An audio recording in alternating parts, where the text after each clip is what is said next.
Matagal na akong lumalaban, tahimik lang, walang reklamo man.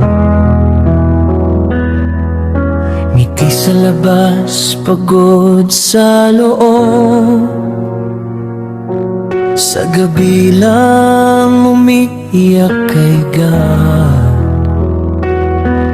Ginawa ko ng lahat, pero parang kulang pa rin ang lakas. Takot at hiya bumabalik, parang puso ko unti-unting napipigtas. Sa katahimikan, naririnig kita, hindi sa galit kundi sa awa. Mahinang boses na nagsasabi, anak, pwede kang huminto sandali. Pwede akong magpahinga, hindi ko kailangang mawala, hindi ko kailangang masaktan, para lang masabing may pananampalataya. Pwede akong huminto, ilapag lahat sa'yo, ang pananampalataya ay ang magtiwala. Kahit pagod na ako,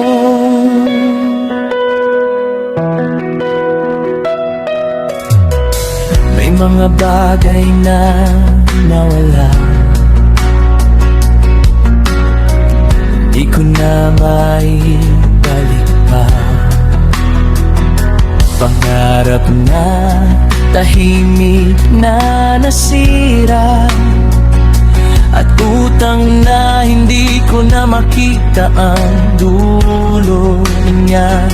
Sabi nila, laban lang, pero pagod na talaga sa bigat ng responsibilidad.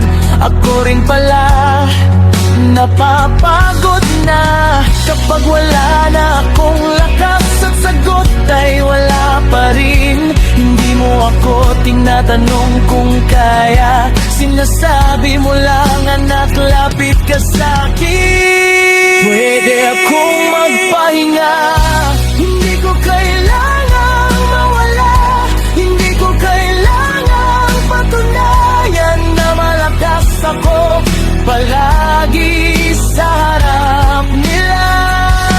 Pwede akong huminto sa presensya mo, Diyos ko, ang pananampalataya ay ang huminga at magtiwala sa'yo. Hindi ako sumusuko, hindi rin nawawala ang faith ko. Ibinababa ko lang ang bigat na hindi ko dapat pinapasan mag-isa.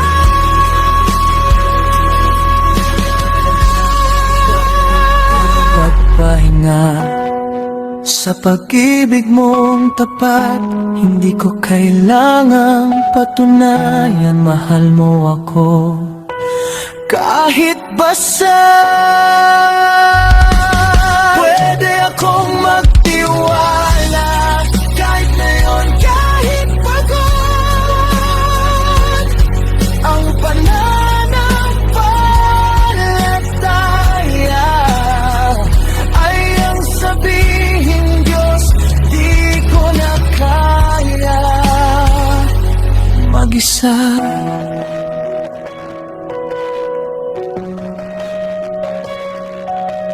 Kaya huminga ako at hinahayaan kang kumilos. Magpapahinga muna ako,